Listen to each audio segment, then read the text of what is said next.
Greetings. Just a word about something. I was going to make a joke. Something I know a lot about, what women want. Well, I do know what women want in terms of their effort at the gym. I'll say right up front, when I speak in these broad generalities, what women want, of course not. Not every woman. Play along. We speak in generalities for a reason. And well, I don't want that. Oh yeah, no, you don't want that. But generally speaking, majorities exist for a reason. So the majority of women in the gym, they want to tone up. They want to get themselves toned. Well, what does that mean? They want to burn the skin fat. They want to burn muscle out, burn fat out of muscle, the marbling, like a piece of steak. Well, you get too much fat to a certain degree. There's muscle, there's fat actually in the muscle, and that makes you squishier and softer and saggier and droopier.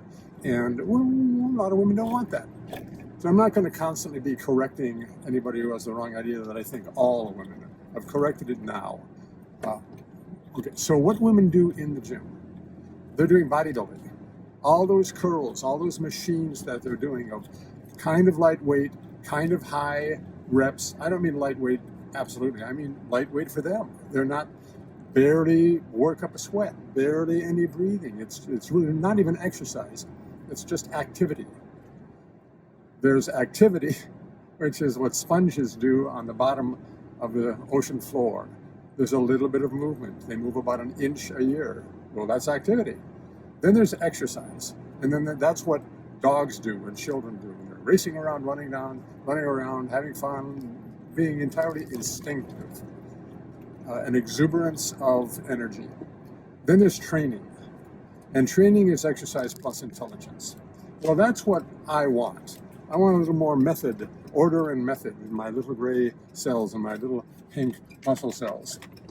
So women want to tone. They want to firm up. They want to be tighter. I don't mean tight like a tightly wound, but I can't say athletic, but certainly not nowadays the matronly look. Aunt B, not the look they're going for. Auntie M, not the look they're going for. So the means that they're using to get there are inappropriate. Bodybuilding is not going to make you smaller, leaner. That's not its purpose. Bodybuilding is to make you bigger. And so why are women doing curls? Low-grade, highly repetitious biceps curls. Why are they doing that? Because they want bigger biceps? No, they want a proportion.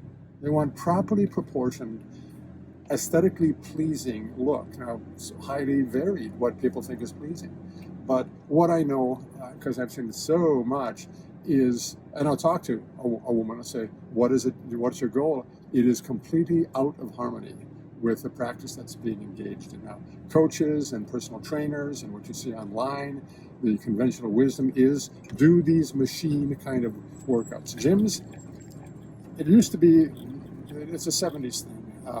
Even in the 70s, gyms didn't have a lot of machines. Maybe cables, but none of the freestanding machines. That is nothing but gyms now. And that happened for some number of reasons. The primary one is it's easier, it's cheaper. You don't have to have an expert, some old guy who tells you not to do that, with the free weights, who was in charge. This guy knew what he was talking about. He was an expert. And, but that was his profession. Now gyms have,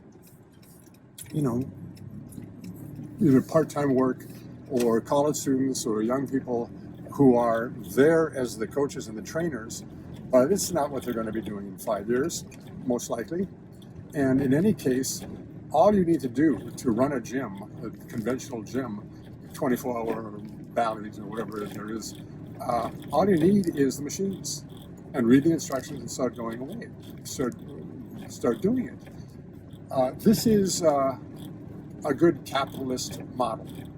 It is absolutely not a productive exercise routine, a training routine. I mean, you can make it work, but it has to be unpleasant. You really have to be pushing progressively into effort, and the machines don't tell you to do that.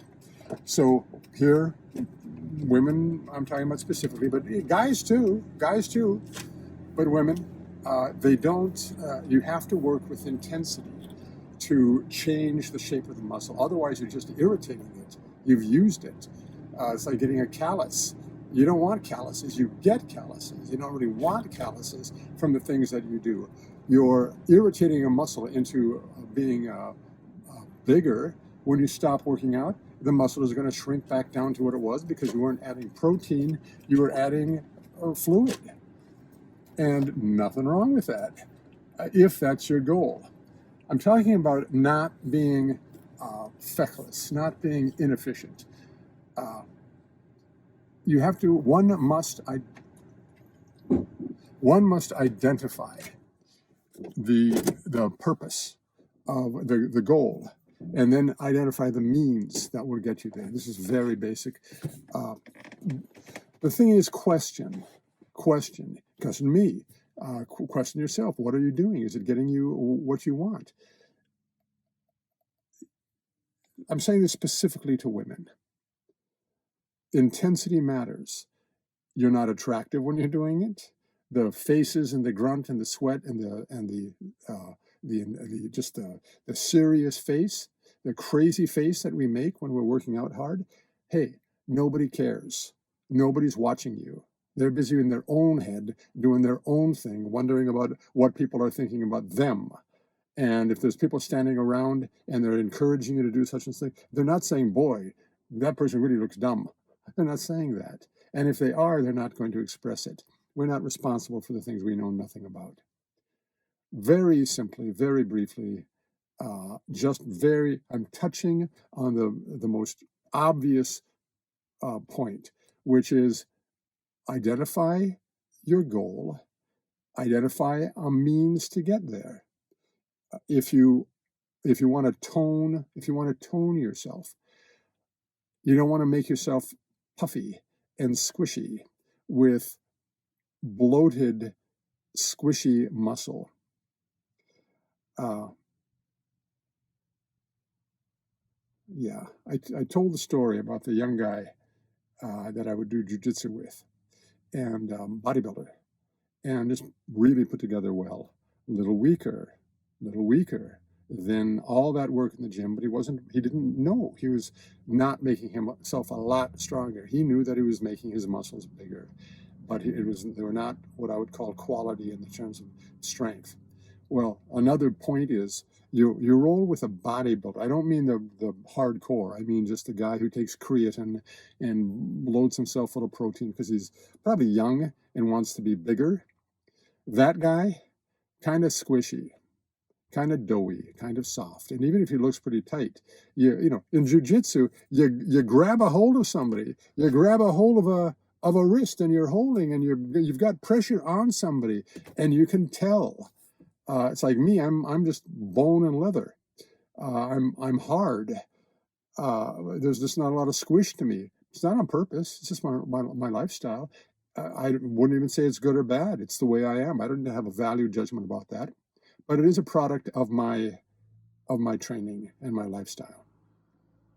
So then it's like Bruce Lee, like a lizard, just solidly smaller guy, but just nothing, no excess. That's a pretty good look. And what I have said is to people who are starting training, which would you rather? Would you rather be Arnold or would you rather be Bruce? And I would say virtually everybody, but the pretty big majority, it's Bruce. It's that tight, lean, youthful, athletic look rather than the behemoth, the juggernaut. And in any case, with Arnold, steroids. You look at the old time, like Steve Reeves, bodybuilders from the 50s. That's natural. That's what a man can do. It's probably pretty close to everything that a man can achieve. There are going to be genetic anomalies that are just, not.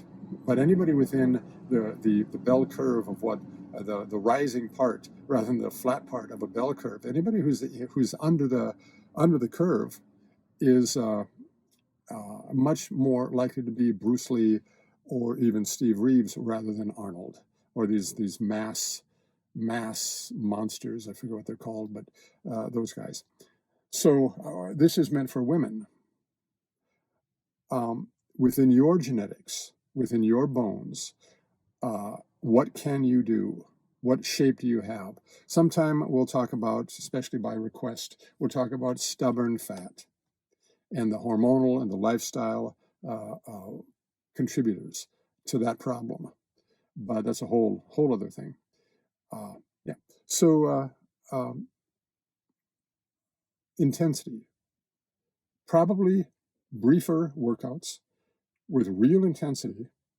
So high intensity interval training, HIIT, productive.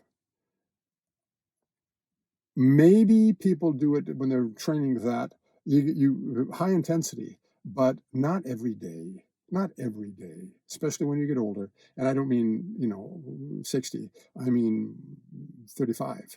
When you're getting older, you've got to listen to what your bones are telling you. Overtraining puts you backwards. You get injured, you get sick. Yeah. So with women, same thing. You want a different outcome. You don't want to be big, muscular, burly. But how about an ideal feminine? Like there's an ideal masculine. These are pretty much forbidden terms in our current culture, but I don't care. I come from a different era, a different time, and the delusion that we're going through now. Maybe that's you. You're not going to say that, yeah, I am deluded. But identify, conform to reality, not convention.